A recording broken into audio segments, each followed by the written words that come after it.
اگلا ہمارا موضوع ہے وہ ہے وعدہ رسول، یعنی نبی کے وعدے کے تحت ابوالسمسام یہ نام ہے، ٹھیک ہے، عباس کو 80 اونٹنیاں دینا۔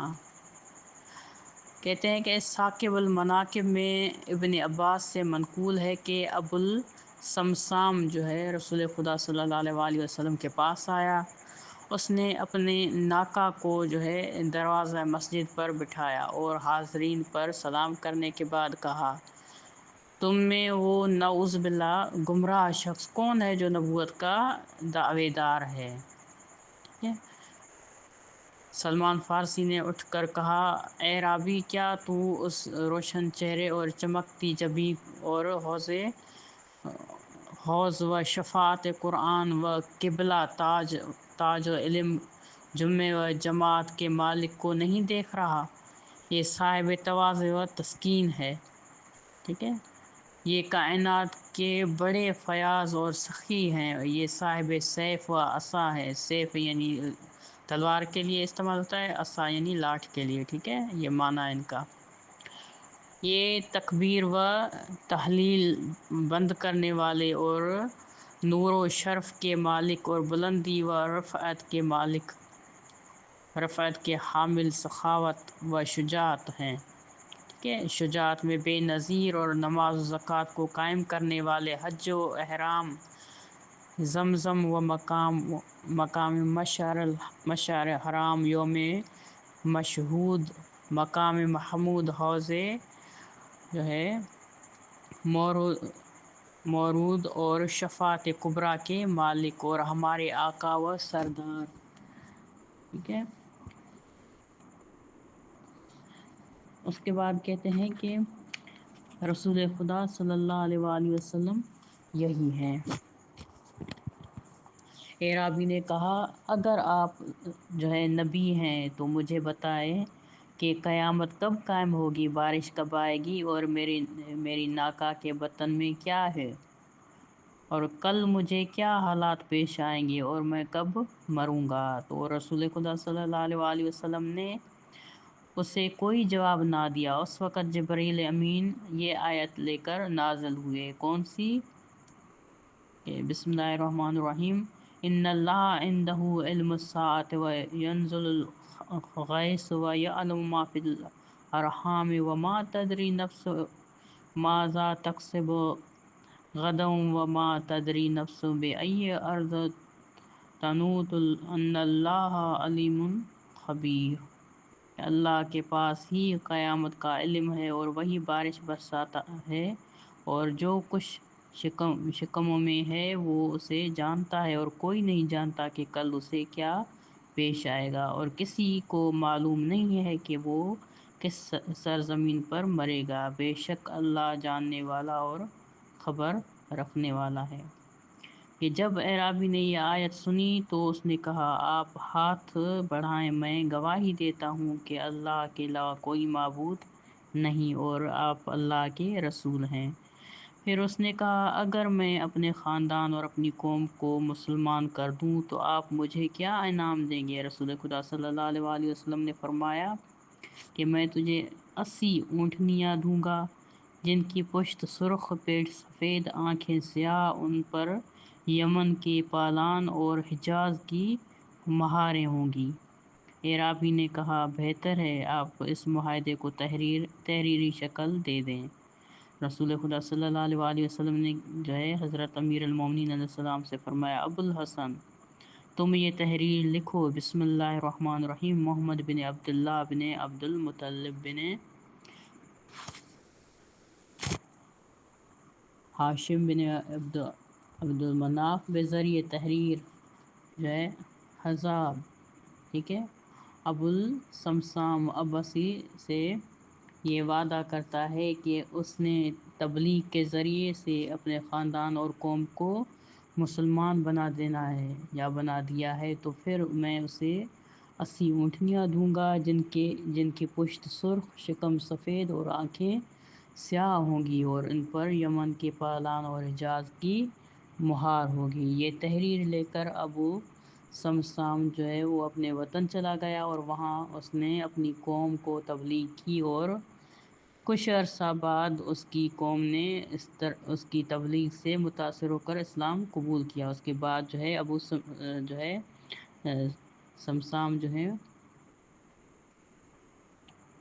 اپنا جو ہے نام حاصل کرنے کے لیے مدینے آیا، اور جب وہ مدینے پہنچا تو اس وقت رسول خدا صلی اللہ علیہ وآلہ وسلم کی وفات ہو چکی تھی۔ جب اس نے آپ کی طرف جو ہے آپ کی وفات کا سنا تو اسے شدید جو ہے صدمہ ہوا۔ پھر اس نے لوگوں سے پوچھا کہ رسول خدا کے جانشین کون ہے، کون سا جانشین انہوں نے مقرر کیا ہے۔ لوگوں نے بتایا کہ حضرت نے کسی کو بھی اپنا جانشین مقرر نہیں کیا، البتہ لوگوں نے ان کے بعد حضرت ابو بکر کو خلیفہ مقرر کیا ہے۔ تو ابو سمسام عباسی جو ہے مسجد میں آیا اور اس نے حضرت ابو بکر سے کہا، خلیفہ رسول خدا نے مجھ سے 80 اونٹنیوں کا وعدہ کیا تھا، جن کی پشت سرخ اور شکم سفید اور آنکھیں سیاہ ہوں گی، ان پر یمن کے پالان اور حجاز کی مہاریں ہوں گی۔ تو کہتے ہیں کہ حضرت ابو بکر نے کہا، بھائی عرب، تو نے ما فوق العقل مطالبہ کیا ہے، یعنی یہ عام چیز نہیں ہے، رسول خدا کوئی سونا چاندی چھوڑ کر نہیں گئے، آپ نے جو ہے ذلول نامی ایک خچر اور فاضلہ نامی ایک ذرا جو ہے چھوڑ دی تھی، ٹھیک ہے، اور وہ دونوں چیزیں بھی علی کے پاس ہیں۔ اس کے علاوہ انہوں نے فدق جو ہے چھوڑا تھا اور اس پر ہمارا حق بنتا تھا، اسی لیے ہم نے اس پر قبضہ کر لیا، کیونکہ انبیاء کی وراثت جو ہے وراثت ہی نہیں ہوتی۔ یہ سن کر حضرت سلمان فارسی نے کہا، کہتے ہیں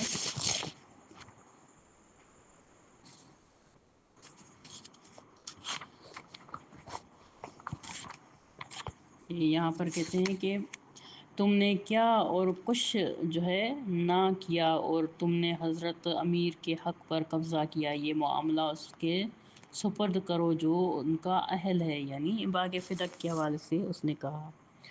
اس کے بعد ہے پھر حضرت سلمان فارسی نے جو ہے ابو سمسام جو ہے ان کے ہاتھ سے اسے پکڑا اور امام علی علیہ السلام کے دروازے پر لے آئے۔ اس وقت آپ نماز کے لیے وضو کر رہے تھے۔ سلمان نے دروازے پر دستک دی تو آپ علیہ السلام نے فرمایا، سلمان، ابو سمسام کو لے کر اندر آ جاؤ۔ ابو سمسام نے بڑی جو ہے تعجب سے کہا کہ رب کعبہ کی قسم، یہ بڑی عجیب بات ہے، یہ کون ہے جس نے جو ہے بن دیکھے مجھے پہچان لیا؟ تو اس کے بعد حضرت سلمان نے کہا، یہ وہ ہے جس کے متعلق رسول خدا نے فرمایا تھا کہ انا مدینۃ العلم و علی بابھا فمن اراد العلم فلیأت الباب، ٹھیک ہے، کہ میں علم کا شہر ہوں، علی اس کا دروازہ ہے، جسے علم کی ضرورت ہو دروازے پر آئے۔ اس کے بعد جو ہے کہتے ہیں کہ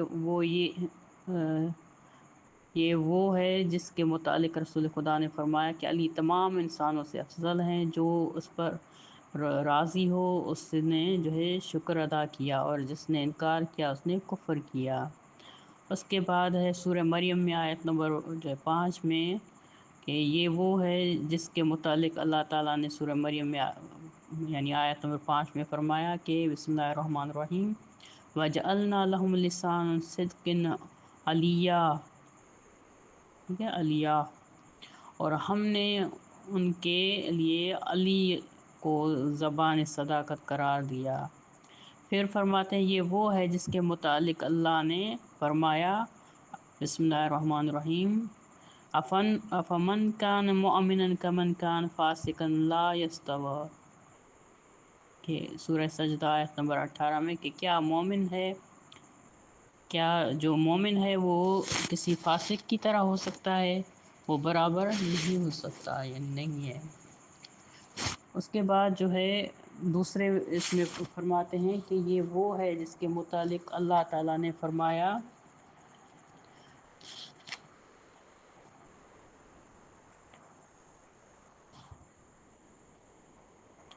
کیا تم نے حاجیوں کو پانی پلانے اور مسجد الحرام کی تولیت، ٹھیک ہے، تولیت یعنی کیا کہتے ہیں کہ سرپرستی کو اس کے برابر قرار دیا ہے۔ جو اللہ اور روز آخرت پر ایمان لایا ہے اور جس نے اللہ کی راہ میں جہاد کیا ہے وہ خدا کے ہاں برابر نہیں ہے۔ وہ ہے جس کے متعلق اللہ تعالیٰ نے اپنے رسول کو حکم دیا ہے۔ بسم اللہ الرحمن الرحیم، سورہ معاہدہ۔ بسم اللہ الرحمن الرحیم، یا ایھا الرسول بلغ ما انزل الیک من ربک، اے رسول اس بات کی تبلیغ کرو جو تیرے رب کی طرف سے تجھ پر نازل ہوئی ہے۔ اس کے بعد جو ہے کہتے ہیں کہ یہ وہ ہے جس کے متعلق اللہ تعالیٰ نے فرمایا، سورہ آل عمران۔ بسم اللہ الرحمن الرحیم، فمن حاجک فی من بعد ما جاءک من العلم فقل تعالوا ندعو ابنائنا وابنائکم ونسائکم وانفسنا وانفسکم ثم نبتہل فنجعل لعنت اللہ علی الکاذبین، ٹھیک ہے، علی الکاذبین۔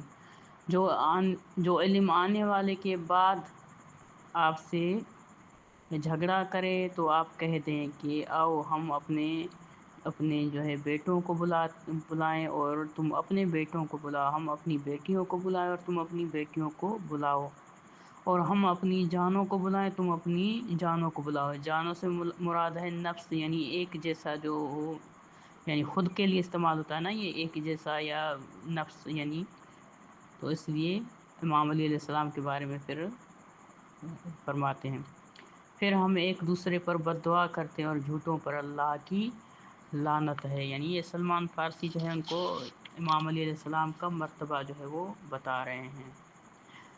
اس کے بعد ہے بتا رہے ہیں کہ یہ وہی ہے جس کے متعلق اللہ نے فرمایا، بسم اللہ الرحمن الرحیم، لا یستوی اصحاب النار و اصحاب الجنہ، اصحاب الجنت هم الفائزون۔ سورہ حشر آیت نمبر 20 میں کہتے ہیں کہ دوزخی اور جنتی برابر نہیں ہیں، جنتی ہی کامیاب ہیں۔ اس کے بعد کہتے ہیں کہ یہ وہ ہے کہ جس کے متعلق اللہ نے فرمایا، بسم اللہ الرحمن الرحیم، انما یرید اللہ لیذھب عنکم الرجس اہل البیت ویطہرکم تطہیرا۔ سورہ احزاب، کہ اے اہل بیت، اللہ کا ارادہ بس یہی ہے کہ وہ تم سے ہر طرح کی ناپاکی کو دور رکھے اور تمہیں ایسی پاکیزگی عطا کرے جیسا کہ پاکیزگی کا حق ہے۔